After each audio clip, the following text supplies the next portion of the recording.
Alors mes amis, bienvenue à une nouvelle vidéo de mise à jour sur les altcoins. Aujourd'hui, nous parlons d'Avalanche. Donc Avax a été demandé sous la dernière vidéo. Si vous avez bien sûr d'autres souhaits d'altcoins, écrivez-les dans les commentaires de la vidéo ci-dessous afin que je sache quels souhaits ou quels altcoins vous intéressent en ce moment, car je voudrais maintenant recommencer à faire un peu plus de vidéos de ce genre. En tout cas, il s'agit d'Avalanche. 22 dollars américains, bon, c'est considérable, donc vraiment considérablement sous pression ces derniers jours. Ici, le 11 mars, notre point le plus bas, à 15 dollars. Depuis lors, une très très forte reprise. Donc il faut le reconnaître à Avalanche ici. À un moment donné, une hausse de 55%, toujours 43% en hausse. Notre ordre d'achat a été manqué de peu, mais j'y reviendrai certainement dans la vidéo. Si cela vous intéresse, n'hésitez pas à rester jusqu'à la fin. Nous allons examiner où se trouvent les cours d'achat possibles, où se trouvent les zones de vente possibles.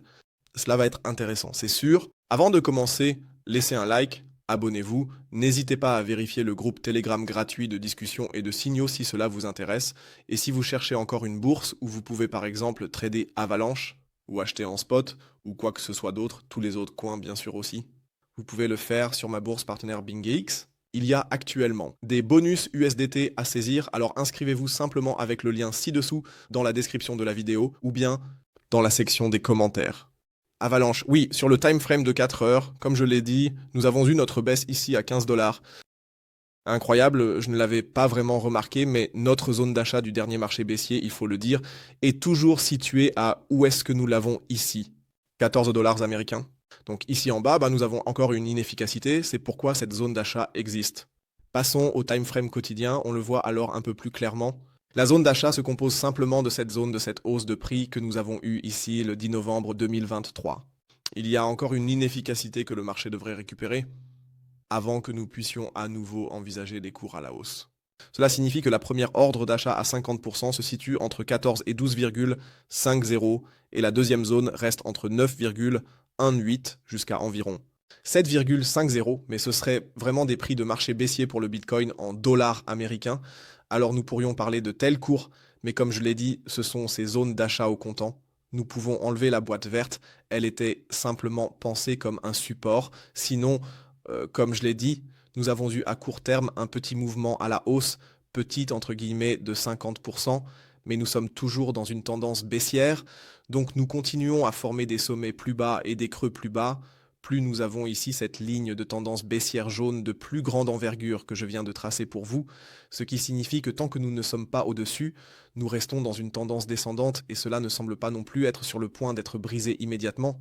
Si nous traçons encore une ligne ici, nous pouvons aussi dire, d'accord, c'est plutôt un canal de tendance, mais ce n'est pas vraiment exemplaire. Il faut le dire, actuellement, le volume diminue également. Donc ici, rien ne semble vraiment haussier, il faut être honnête. Cela signifie que la probabilité que nous ayons ici encore un recul à vue quotidienne, ici vers le bas dans cette zone autour de 14 dollars, est actuellement très très élevée. Néanmoins, on devrait aussi se préparer pour le scénario haussier si notre support tient ici en bas dans la zone de 19 à environ, disons, 18 dollars américains et que le support tient ici, alors nous aurions un creux plus haut, ce qui pourrait nous amener à dire, d'accord, ici déjà une petite position, peut-être acheter avec 10-15% pour ensuite, disons, profiter d'un mouvement plus important vers le haut, car cela signifierait également que le golden pocket de ce mouvement baissier global que je vous ai déjà tracé se situe ici en haut à 40 dollars et vous connaissez ma théorie, ou plutôt ma stratégie, après 100%, l'investissement initial est retiré, ce qui signifie que nous pourrions ici, avec une gestion des risques judicieuse, si on achète déjà et qu'on profite ici d'une petite pré-saison, retirer l'investissement initial relativement tôt avant de réfléchir à tout le bull run ici. À nouveau, et il faut aussi dire que le bull run n'était pas vraiment fort, nous sommes seulement montés jusqu'à 56 ou plus tôt. À court terme, nous sommes montés à 66 dollars américains, ce qui signifie que nous n'avons même pas atteint le golden pocket de tout le dernier mouvement baissier depuis notre dernier sommet historique, pas vraiment haussier, c'est pourquoi on prend simplement ce qu'on peut obtenir. N'hésitez pas à écrire votre avis dans les commentaires ci-dessous. Êtes-vous investi dans Avalanche? Quels sont vos objectifs? Les objectifs de prix m'intéresseraient aussi beaucoup, et sinon je dirais que c'est tout pour la vidéo d'aujourd'hui. Il n'y a rien de plus à dire. Le plus important est la stratégie des zones d'achat et surtout où nous vendons ensuite. Donc tout ce qui est entre 35 et 45 dollars américains est à mon avis une très très bonne zone d'achat. Sinon je vous souhaite une belle journée réussie. Prenez soin de vous. nous nous retrouverons pour la prochaine vidéo. D'ici là, ciao ciao et comme toujours, restez crypto.